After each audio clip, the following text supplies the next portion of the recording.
क्योंकि सूरत में जो खबर सामने आई वो आपको हैरान कर देगी। यहाँ पर पत्थर जिहाद किया गया, नफरती जिहाद किया गया, नफरती पत्थर बरसाए गए हैं और गणेश पूजन पंडाल में जहां गणेश जी की प्रतिमा विराजमान थी वहां पर यह पथराव हुआ है। दरअसल सूरत में गणेश पंडाल के अंदर पथराव करने की बाहर की तरफ से कोशिश की गई। एक समुदाय के लोगों पर इसको लेकर आरोप लगे हैं कि उन्होंने पत्थर बरसाए हैं पूजन पंडाल पर। पथराव के दौरान कई मूर्तियां जो रखी हुई थी वो खंडित हुई हैं, ये भी जानकारी मिल रही है। गणेश उत्सव चल रहा है, चतुर्थी के बाद से लगातार गणेश जी को बिठाया जा रहा है, स्थापित किया जा रहा है, उनकी पूजा की जा रही है और इस बीच लाल गेट पर पत्थर बरसाए गए। पत्थरबाजी के बाद पूरे इलाके में तनावपूर्ण स्थिति बनी हुई है, हालात गंभीर हो गए। 1000 से ज्यादा पुलिस बलों की तैनाती करनी पड़ी। इस तरह का माहौल हो गया। इस तरह की घटना सामने आने के बाद 6 लोगों को गिरफ्तार भी किया गया है और उनसे पूछा ही जा रहा है कि आखिर ये घटना कैसे अंजाम दे दी, कैसे इस तरह के कार्यक्रम पर आपने इतनी बड़ी हिमाकत कर ली। क्या ऐसा कभी आपने किसी पूजा कार्यक्रम में होते देखा या किसी और कार्यक्रम में होते देखा है जो इस बार यहाँ हुआ है? ये सवाल बना हुआ है। ऐसे में 6 लोगों को गिरफ्तार किया गया है, लेकिन त्वरित एक्शन भी हुआ है। तस्वीर जरा दिखाते हैं जिन्होंने ये किया था उनके साथ क्या हुआ। ये देखिए, तुरंत हिसाब किताब वसूला गया है। क्या पत्थर जिहादियों का हाल किया गया, ये देखिए पत्थरबाजों की क्या स्थिति है। सूरत पुलिस ने एक्शन लिया है। उन्होंने बता दिया है कि इस तरह की चीजें जो सांप्रदायिक सद्भाव को खराब करने की कोशिश करेंगे, सद्भावना को खराब करने की कोशिश करेंगे, उनकी ऐसी ही गति होगी।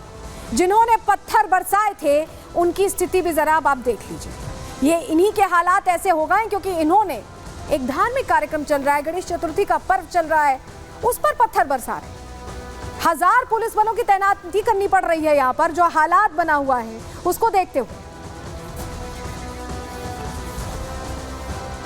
वही सीपी सूरत जो है उनसे अनुपम सिंह से हमने बात करके समझने की कोशिश की कि इस घटना में कैसे एक्शन तेजी से लिया गया है, हालत क्या कर दी गई है नफरती पत्थरबाजों की। ये तो हमने आपको दिखा दिया, उन्होंने पूरी जानकारी दी है, सुनवा देते हैं। भगवान की जो मंडप था, जो मंडप पे कुछ छोटी उम्र के बच्चे जो है ऑटो रिक्शा में, चलती रिक्शा में से पत्थर फेंके, क्योंकि वो पूरा एरिया जो है मुस्लिम बस्ती के बीच में आता है जो है, तो उधर से भी जो मुस्लिम समाज के बहुत सारे लोग आ गए और उसके बाद हीटेड आर्गूमेंट के बाद वहां से पत्थर मारना चालू हुआ। जो मौजूदा जगह पे मौजूद पुलिस अधिकारियों जवानों ने भी बल प्रयोग किया। पुलिस की टीम में चारों तरफ से घेर के जो पत्थरबाज जितने भी थे उनको जगह से भी पकड़ा जो है। जो CCTV लगे हुए हैं उनके माध्यम से, और उसके अलावा जो है जो लोगों के मोबाइल में जो रिकॉर्डिंग हुई, कुछ रिकॉर्डिंग से मिल गई, जिसके बेसिस पे कॉम्बिंग करके कुल 28 जितने आरोपियों को, सब बड़ी उम्र के आरोपियों को हम लोगों ने पकड़ा जो है।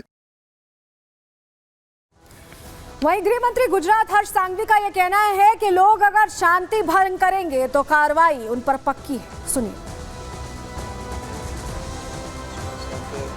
सैयदपुरा क्षेत्र में आज कुल 6 लोगों ने मिलकर गणपति जी के पंडाल पे पत्थर मारे। ये सभी लोगों को पुलिस ने कुछ ही मिनटों में गिरफ्तार कर लिया गया था। ये 6 लोगों को बहकाने वाले कुल और 27 लोगों को भी पुलिस ने गिरफ्तार किया है और ख़ास तौर पे गुजरात की शांति को ठेस पहुंचाने वाले चाहे वो कोई भी लोग हों, उन्हें नहीं छोड़ा जाएगा।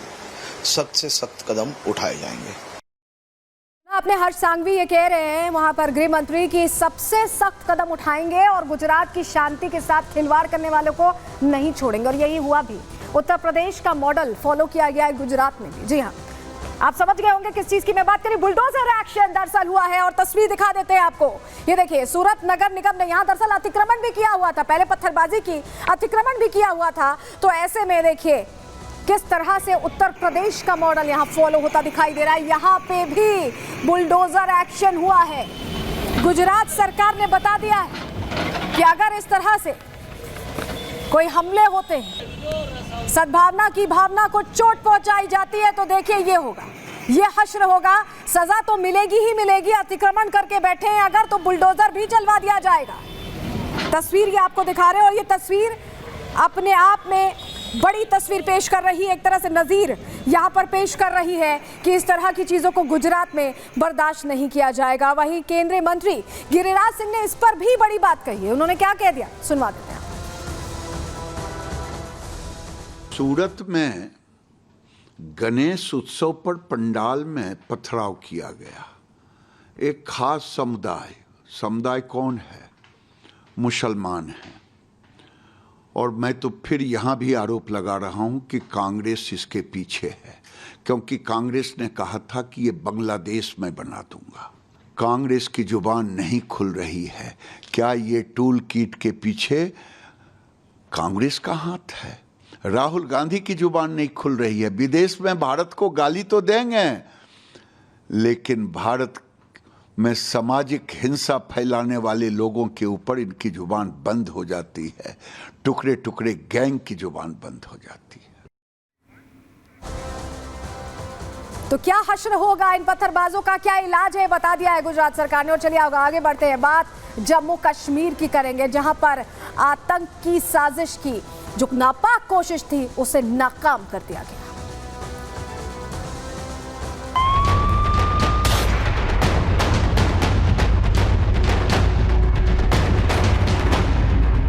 जब तक भारतीय जनता पार्टी हिंदुस्तान में रहेगी बहनों भाइयों, कोई मां का लाल यहां धारा 370 इम्पोज नहीं कर सकता। अफजाल गुरु को यदि फांसी नहीं होनी चाहिए थी, क्या उन्हें सार्वजनिक रूप से माला पहनाया जाना चाहिए?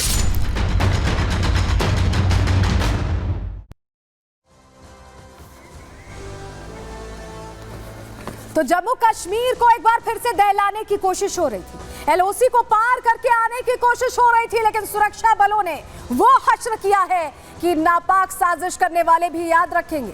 आतंक पर इस तरह का करारा प्रहार, ऑपरेशन ऑल आउट लगातार जारी है। जम्मू कश्मीर में चुनाव है और उससे पहले दहलाने की जो साजिश की जा रही है उसको रोक दिया है सुरक्षा बलों ने, नाकाम कर दिया है। और राजनाथ सिंह ने, रक्षा मंत्री ने बड़ी बात कह दी।